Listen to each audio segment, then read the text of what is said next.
How you guys doing? Hopefully you had a good day at school or work or chilling in bed. I'm not sure, but I missed you, so welcome back. We're just gonna hop right into this. I'm not even gonna waste your time. I have to be honest and say that when I'm watching a fight in my favorite show, I like a good beatdown. And just so I can put this on the record, I'm not saying I don't like a good, steamy, sweaty fight that takes days to finish. I'm just saying that sometimes I don't want all that. I always bring this fight up, and the reason why is because it's one of my favorite beatdowns in all of anime. The time the Z fighters fought Broly and got beat the fuck up. Now, when I'm talking about Broly, I'm not talking about the newer version of Broly, which is actually a pretty nice guy. I'm talking about that meathead from Dragon Ball Z that had little to no backstory other than the fact that he hated Goku and he loved to fight. I'll be honest with you, I heard the words legendary Super Saiyan as a kid and I didn't even give Broly the time of day. Goku, make this shit quick, bro. This filler villain don't even know what Super Saiyan look like. Matter of fact, don't even touch him. Let Tien deal with this dude. No, forget that. Let Chaozu deal with this nigga. Safe to say, I was not prepared for what came next. It was almost as if the more this man said the word Kakarot, the stronger he got. Like it was some sort of incantation or something. And I mean, we got the backstory on why this man was so mad, but nothing should justify you kicking another man across a battlefield like he's some sort of soccer ball. That is insane. I think it was kind of funny though, because Vegeta wanted no part of it. And the way that Piccolo was trying to pep him up, and he's like, bro, you want me to fight that thing? I will give props to Vegeta because he did join the fight. It didn't even the playing field, but he did earn my respect for that. This beatdown for me is probably my #1 of all time. And yes, it probably is because I'm biased and I love Broly. He's my favorite character in the entire series. My Super Saiyan King. Technically speaking, this is not an anime, but I love the Avatar and I love this Aang versus Ozai fight so much. Now, do not get me wrong. I was sweating bullets at the start of this fight. Aang was getting pummeled. I'm not gonna lie to you, when Ozai hit that little one-handed Kamehameha, I thought that Aang was literally cooked. This man Aang had trapped himself in a makeshift air fryer of his own design. But you know what? I will never forget the tingle in my spine, the goosebumps on my arm, the loss of breath when this man jumped up out of the rubble and grabbed Gramps by his beard. We had seen the Avatar state in action. We knew what it was all about. But I'm not gonna lie to you, Aang.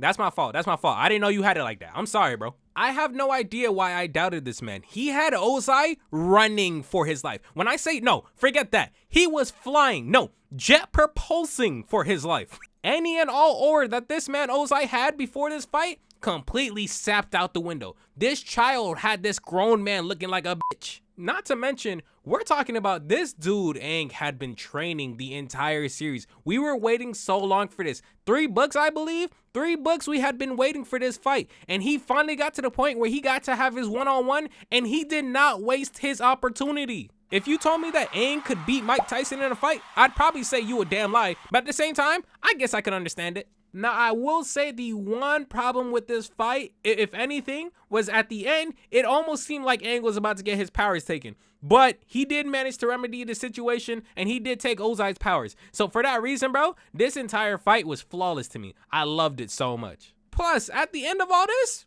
he finally got his kiss. Oh, look at the happy couple.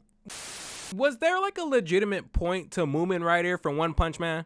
If the goal is to inspire people to never give up, this is a quite horrifying way to get the point across. When Moomin Rider, it was kind of a hard pick because I couldn't pinpoint which fight I think he got beat up the worst in. So I just chose his entire existence. This man does not have superpowers. He is not some sort of meathead bodybuilder that has crazy strength. This man I don't even think has a taser. All this man has is a bike and unwavering optimism. Clearly inspiring. You know, when he got beat up by Garo, I could at least say that fight went on for like a couple of seconds at most. And don't get me wrong, he's definitely still got mollywopped. But when he went up against the Sea King, I don't even know if I was able to keep my eyes open the whole time. By the time Saitama showed up, it was kind of like, hey main character, thanks for taking care of the big bad of the week, but I'm pretty sure that man over there is well on his way to heaven by now. This man does not deserve to be a C-class hero. Matter of fact, he does not deserve to be a hero at all. He should be a bystander. He should be focused on his 9 to 5. Y'all remember that time when Hinata tried to fight Pain? Maybe that was a filler episode, because that couldn't have been real, right? I do not care what Naruto has ever said or done, but nothing should compel you to ever want to fight the main villain of any arc in Naruto unless you are Naruto himself or somebody in his immediate circle. Now, obviously, I'm exaggerating. There are exceptions to the rule. Hinata is not one of those exceptions. Pain knew that though, and unfortunately for Hinata, his weave game on that day was at 100%. For some reason, his push technique wasn't though, because she definitely should have flew farther than this. And the worst part of it all, when she gets offed, of course Naruto loses his mind. You always hate to see an anime character lose their favorite eater. Like, don't get me wrong, this fight was torturous. It wasn't as bad as Moomin Rider, but it was hard to watch. I mean, I can only imagine what Naruto was going through the whole time watching that. And then at the end of it, when she got offed, I can understand why he tweaked out and went Nine Tails. I could also understand why they got married and started a family, because after that, she kind of earned it. I'm gonna be honest with you. All right, so I know that this video was a little bit different. I usually talk about one specific anime and like a specific topic for an anime and stay on that for the whole video. But this one I wanted to do something different, you know, do like anime ass beatings. Let's do that, you feel me? In the future, I want to go ahead and do anime like best fights in general. So that'd be cool. Thank you guys for your suggestions on the other videos. I'm going to start putting them in a list, start working on those. But yeah, thank you guys for subscribing. I don't really got much to say today. Anyways, I guess I'm out. I don't got no intros, no outros. All right, y'all know. Deuces.